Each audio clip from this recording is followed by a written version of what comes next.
Saya M. Iskandar Zulkarnain Wibawa sebagai Soekarno. Saya Muhammad Hamzah Fadilah sebagai Muhammad Hatta. Saya Irsya Furania Firdaus sebagai Fatmawati dan saya Timali. Saya Syafiq Azami, saya sebagai Ahmad Subarjo dan Singgih. Saya Fariza Zahra sebagai Sukarni dan narator. Saya Kalisa Khadisha sebagai Bembia dan Sultan Syahrir. Saya Muhammad Kiana Azura sebagai Darwis dan Laksamana Maeda. Saya Fatih Paswijaya sebagai Wikana dan Subeno. Saya Hana Pramudita sebagai Syairul Saleh. Berita kekalahan Jepang pada tanggal 15 Agustus 1945 telah tersebar ke seluruh dunia dan berhasil diketahui oleh golongan pemuda. Dan pemuda yang pertama kali mengetahuinya adalah Sultan Syahrir. Pada sore harinya, Sultan Syahrir pergi untuk menemui Bung Hatta. Assalamualaikum. Waalaikumsalam. Ada apa? Selamat sore, Bung. Selamat sore. Niat kedatangan saya kemari hanya untuk memberitahukan kita bahwa Jepang bakal ada sekutu, Bung. Wah, ini benar-benar penting. Silakan duduk.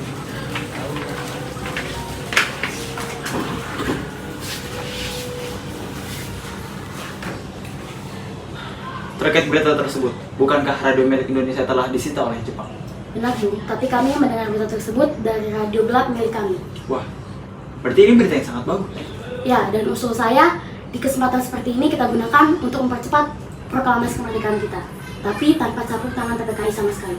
Memangnya kenapa? Saya khawatir jika nanti kemerdekaan ini dicap oleh sekutu sebagai buatan Jepang. Memang benar. Cuman kita tidak bisa memutuskan ini secara langsung. Kita harus bicarain baik-baik. Bagaimana kalau kita ke rumah Bung Karno untuk membicarakan hal ini? Baik, saya setuju, Bung. Berikan saya waktu untuk berganti pakaian. Baik, Bung. Terima kasih.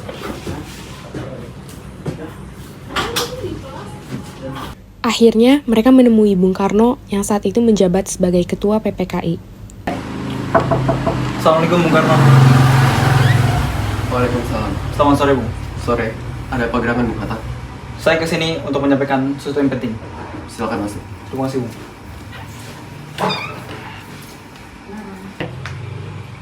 Bung, apa Bung tahu bahwa Jepang kalah dari sekutu?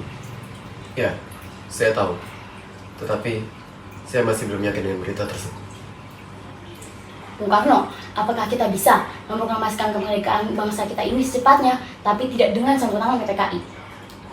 Saya rasa tidak. Dan saya pun juga tidak bisa memutuskannya sendiri.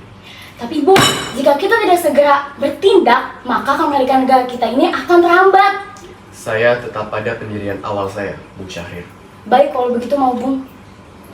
Pada tanggal 15 Agustus malam, para pemuda yang dipimpin Hairil Saleh mengadakan rapat di belakang gedung bakteriologi dan memutuskan untuk mendesak Soekarno dan Hatta untuk segera memproklamasikan kemerdekaan. Malam harinya, utusan pemuda, yaitu Wikana dan Darwis, menemui Bung Karno di rumahnya.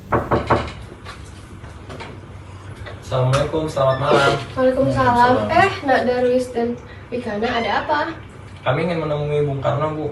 Ada urusan penting. Tunggu sebentar ya, Bung. Beberapa saat kemudian, Wikana dan Darwis diperbolehkan masuk dan bertemu dengan dua tokoh golongan tua tersebut. Silahkan masuk.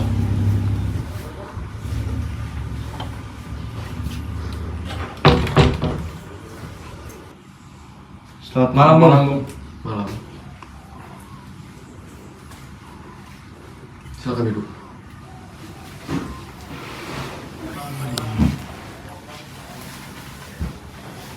Ada apa gerangan kalian mencariku? Bung, malam ini juga kita harus segera memproklamasikan kemerdekaan. Kemerdekaan pasti akan dilaksanakan. Tetapi kita harus menunggu sidang PPKI terlebih dahulu. Benar. Saya mengusulkan bahwa kita harus menunggu keputusan Jepang atas janji-janji mereka terhadap kemerdekaan Indonesia. Jawaban tersebut membuat para pemuda tidak puas dan marah. Bung, kami tidak bermaksud untuk mengancammu, Bung. Saat ini revolusi berada di tangan para pemuda. Kita harus segera memproklamasikan kemerdekaan. Jadi kalian mengancamku? Pantang bagiku untuk menuruti kemauan kalian. Kami tidak bermaksud untuk mengancammu, Bung. Ini semua demi kepentingan bangsa Indonesia. Ini, leherku. Kalian bisa penggal kepalaku. Kalian bisa membunuhku, tapi jangan dikira aku bisa menuruti kemauan kalian untuk melakukan pertumpahan darah yang sia-sia. Sudah. Hentikan perdebatan ini. Saran saya, kalian semua cari pemimpin lain yang bisa menuruti kehendak kalian. Baiklah kalau itu mau ngomong berdua. Tapi kami tidak ingin menanggung jika terjadi sesuatu apabila proklamasi belum diumumkan. Pada malam harinya, yaitu pukul 12 malam, para anggota muda melakukan rapat sendiri di Jalan Cikini 71 yang dihadiri oleh Wikana, Yusuf Kunto, Dr. Murwadi, dan Singgih, serta ketuanya Hairul Saleh. Dengan hasilnya yaitu mengamankan Bung Karno sekeluarga dan Bung Hatta ke Rengas Dengklok. Baiklah, kita buka pertemuan pada tengah malam hari ini dengan membaca basmalah. Bismillahirrahmanirrahim. Oke, agenda kita pada malam hari ini adalah bagaimana cara kita agar mendesak golongan tua agar segera memproklamasikan kemerdekaan. Bagaimana kalau kita asingkan saja Pak Karno dan Bung Hatta? Apa alasannya? Alasannya agar mereka tidak dipengaruhi oleh Jepang. Tapi kita asingkan kemana? Menurut saya kita asingkan saja mereka ke Rengas Dengklok. Mengapa Anda memilih lokasi itu? Menurut saya tempat itu sangat berdekatan dengan Jakarta dan tempat itu strategis oleh pemilihan militer. Ya, saya setuju dengan pendapat Anda. Baiklah, kalau begitu keputusan sudah bulat, kita akan mengasingkan Soekarno-Hatta ke Rengas Dengklok. Baiklah, kita tutup rapat kali ini karena saya juga sudah lelah dengan membaca hamdalah. Alhamdulillah. Shodancho Singgih mendapatkan kepercayaan untuk menjemput Soekarno dan Hatta.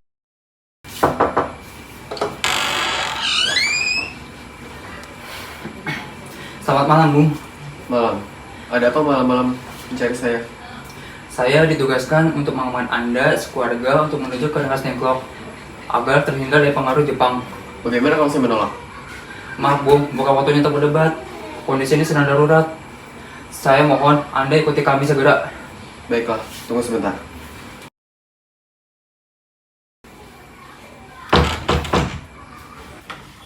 Ada apa, Pak? Kenapa ribut-ribut? Para pemuda, Bu, mereka ingin agar kita ikut mereka keluar kota. Bagaimana ini, Pak? Apa yang kita lakukan? Ya sudah, kita ikuti saja mau mereka, Bu. Baik, Pak.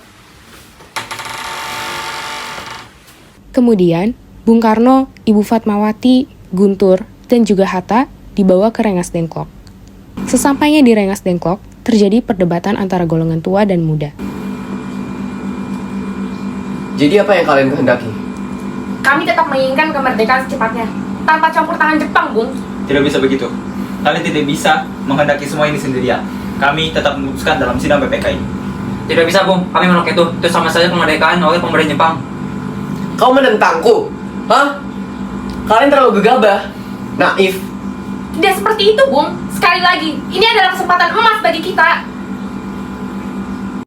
Perdebatan tidak menghasilkan kata sepakat. Sementara itu, hilangnya kedua pemimpin PPKI tersebut mengejutkan Subarjo. Karena merasa khawatir kepada kedua pemimpinnya, ia mencari informasi. Akhirnya, ia mengetahui bahwa Bung Karno dan Bung Hatta berada di luar kota, yaitu di Rengas Dengklok. Ia segera meminta kepada pemimpin peta tersebut untuk mengantarnya ke Rengas Dengklok. Selamat siang, Tuan. Siang Tuan, ada apa? Bisakah Anda mengatakan saya menuju Rengas Dengklok untuk menemui Soekarno dan Hatta? Apa yang akan kami dapatkan untuk itu? Saya akan menjamin proklamasi kemerdekaan 17 Agustus pada esok hari. Bisakah Tuhan menjamin hal tersebut? Ya, saya akan menjaminnya dengan nyawa saya. Baiklah, saya akan memberikan Anda. Mari.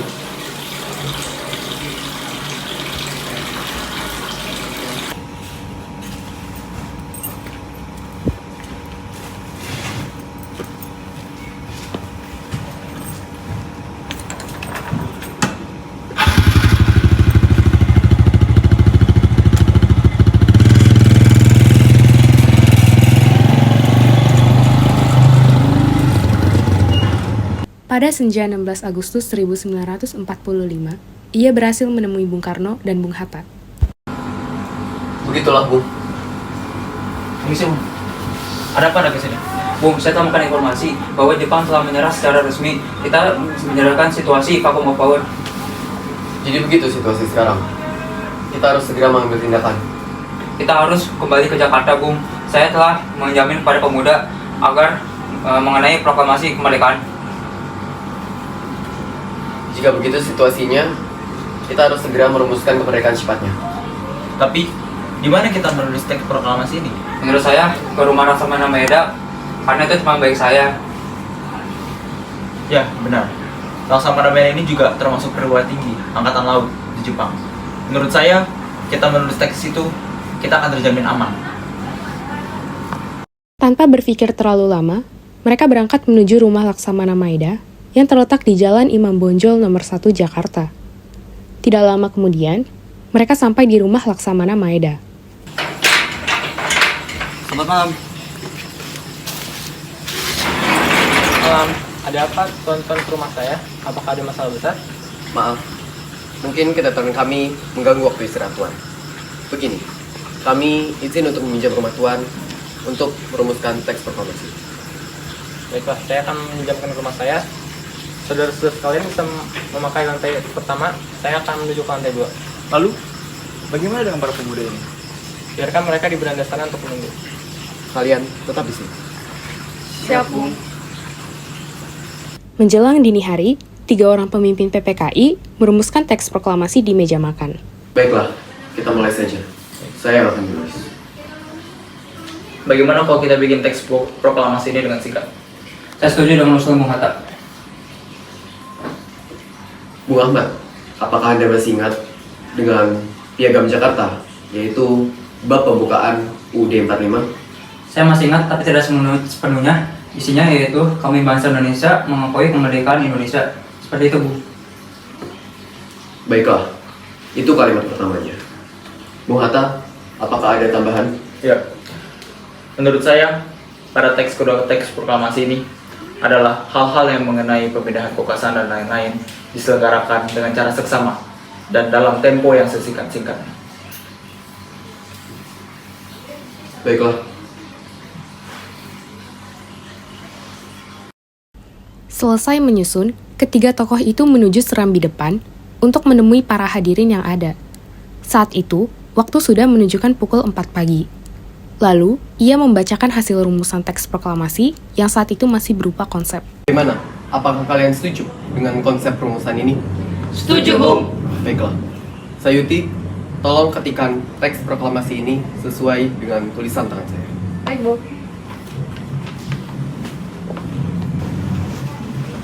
Sudah selesai, Bung.